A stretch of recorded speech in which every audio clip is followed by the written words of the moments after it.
Asal muasal hidup kita adalah bekal masa depan kita. Apakah maksud dari pernyataan tadi? Awal bagaimana kita terjadi dan bagaimana kita terjadi itu sangat menentukan untuk bagaimana kita akan menjalani kehidupan kita. Bila kita sadar asal muasal kita dari mana atau dari siapa, maka saat kita berperilaku, saat kita melakukan atau menghadapi kehidupan kita, itu akan membuat kita sadar bagaimana dan berasal dari apakah kita, dan makin membuat kita juga dikuatkan. Bila asal muasal kita sungguh jelas berasal dari Tuhan, maka segalanya akan kembali kepada Tuhan. Dan perjalanan hidup selama ada di dunia ini adalah sebuah perjalanan pengembaraan penuh dengan petualangan sambil tetap dipegang oleh yang awal dan yang akhir dari hidup kita itu, yaitu Tuhan yang asal muasal kita itu berasal, dan Tuhan pula yang kepadanya kita menuju. Perjalanan hidup adalah perjalanan pengembaraan dan pengharapan. Untuk supaya kita bisa tetap teguh berharap, kita sungguh butuh sadar siapa yang membentuk kita dan bagaimana sikap kita saat dibentuk, yaitu tunduk dan angguk.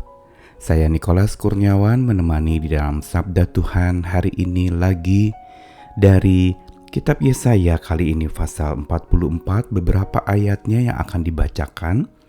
Ayat 2, lalu ayat 9 sampai 10, 21 sampai 22 dan 24 sampai 25. Beginilah firman Tuhan yang menjadikan engkau, yang membentuk engkau sejak dari kandungan dan yang menolong engkau. Janganlah takut, hai hambaku Yakub, dan hai Yeshurun yang telah kupilih. Orang-orang yang membentuk patung semuanya adalah kesia-siaan, dan barang-barang kesayangan mereka itu tidaklah memberi faedah. Penyembah-penyembah patung itu tidaklah melihat dan tidaklah mengetahui apa-apa. Oleh karena itu mereka akan mendapat malu. Siapakah yang membentuk Allah dan menuang patung yang tidak memberi faedah? Ingatlah semuanya ini, hai Yakub, sebab engkaulah hambaku, hai Israel. Aku telah membentuk engkau. Engkau adalah hambaku, hai Israel. Engkau tidak kulupakan. Aku telah menghapus segala dosa pemberontakanmu seperti kabut diterbangkan angin, dan segala dosamu seperti awan yang tertiup. Kembalilah kepadaku, sebab aku telah menebus engkau. Beginilah firman Tuhan penebusmu yang membentuk engkau sejak dari kandungan. Akulah Tuhan yang menjadikan segala sesuatu, yang seorang diri membentangkan langit, yang menghamparkan bumi. Siapakah yang mendampingi aku? Akulah yang meniadakan tanda-tanda peramal pembohong dan mempermain-mainkan tukang-tukang tenung, yang membuat orang-orang bijaksana mundur ke belakang dan membalikan pengetahuan mereka jadi kebodohan. Yesaya 44 adalah sebuah kitab atau bagian dari apa yang dinubuatkan Yesaya khususnya tentang pemulihan bagi Israel, yaitu untuk memulihkan hidup mereka. Sesungguhnya mereka perlu lihat kepada Sang Pemulih hidup mereka, yaitu Tuhan sendiri. Dan Yesaya 44 menunjukkan kepada kita tentang kesetiaan Tuhan atas bangsa yang akan dipulihkan itu, yang karena dosa dan berbagai macam penyembahan berhala yang mereka lakukan, sesungguhnya itu mengajarkan mereka untuk kembali kepada Tuhan yang Maha Setia dan berbalik setia lagi kepada Tuhan itu. Dan ini menentukan masa depan Israel.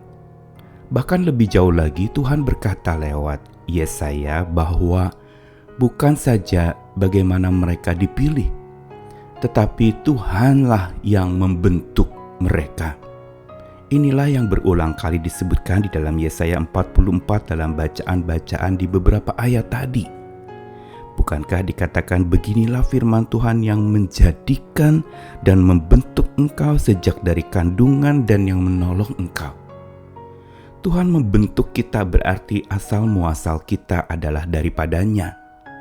Tuhan membentuk kita berarti Dialah pencipta, sekaligus Dia yang akan menjaga bentukannya itu. Di tangannya sesungguhnya kita aman, dan karena itulah ayat 1-8 di kitab Yesaya, Tuhan menjaminkan untuk supaya mereka yang percaya kepada Tuhan tidak takut, karena mereka ada bersama dengan Tuhan Sang Pembentuk mereka. Dan Tuhan lalu membandingkan bagaimana orang-orang membentuk patung, lalu menyembah dan menjadikannya sebagai Allah-Allah mereka. Tuhan sadar bahwa apa yang dibentuk manusia itu tidak akan kekal, semua akan binasa. Tapi apa yang dibentuk oleh Tuhan itu kekal dan selalu akan ada. Ini menunjukkan betapa berkuasanya Tuhan. Sehingga teguran Tuhan yang membandingkan bagaimana Tuhan membentuk dengan orang-orang yang membentuk patung dan menjadikannya berhala kesia-siaan, ini merupakan sebuah pengajaran buat orang yang mau berharap kepada Tuhan, bahwa tidak dapat satupun dari mereka, tidak dapat satupun dari kita yang dapat membentuk Allah kita, yang dapat membuat bentukan-bentukan manusia tentang Allahnya itu memberi faedah. Itu tidak dapat. Dan karena itu Tuhan ingatkan bahwa aku yang membentuk engkau. Dia ulangi lagi, setidaknya ada 3 atau 4 kali dia sebutkan aku membentuk engkau, aku membentuk engkau. Dan kalau Dia sudah membentuk kita, dikatakan tadi bahwa engkau tidak akan kulupakan. Aku juga pada saat engkau bahkan berbalik dan melukai aku dengan dosa-dosamu, aku akan menghapus segala dosa pemberontakanmu. Dan ini merupakan sebuah bukti Tuhan kita adalah Tuhan yang bertanggung jawab. Ketika Dia membentuk dan saat bentukannya itu rusak, Dia kembali membentuk, Dia kembali menjadikan setiap kita untuk menjadi pribadi-pribadi tebusannya. Tuhan yang membentuk kita sejak dari kandungan, Tuhan juga yang memelihara kita pada saat lahir, dan Tuhan yang memelihara kita saat kita hidup, bahkan sampai kita kembali berpulang kepada asal muasal kita, yaitu Tuhan yang menjadikan segala sesuatu, yang membentangkan langit dan menghamparkan bumi. Dan Dialah yang Maha Kuasa dan Maha Esa, itu yang menentukan masa depan kita.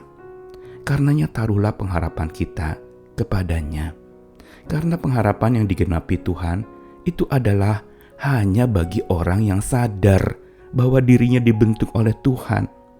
Dan bukan saja sadar bahwa dirinya dibentuk oleh Tuhan, dan bukan oleh apa yang ada di dunia ini atau siapa yang ada di dunia ini, tetapi kita juga diminta oleh Tuhan untuk tunduk saat dibentuknya. Tunduk berarti patuh.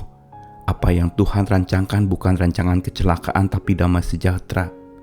Tunduk berarti memberi diri untuk dijadikan seperti yang Tuhan mau, bukan seperti yang kita mau.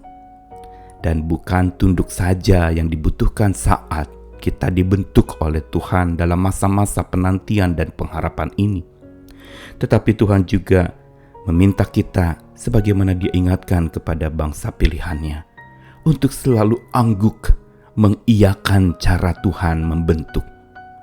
Mengangguk berarti menandakan setuju. Mengangguk berarti menandakan ya dan amin. Mengangguk berarti sungguh memberi diri untuk mengikuti cara Tuhan dan bukan cara dari diri sendiri atau cara dari dunia ini. Pelajaran hari ini untuk teguh berharap kepada Tuhan adalah sadar diri dibentuk dan mau tunduk saat dibentuk, dan selalu angguk mengiyakan cara Tuhan membentuk setiap kita. Selamat memberi diri dibentuknya, selamat semangat untuk tunduk kepadanya, dan selamat selalu mau angguk mengiyakan apa yang Tuhan rancangkan untuk hidup setiap kita. Selamat dibentuk oleh Tuhan dan berharap senantiasa kepada Dia. Amin.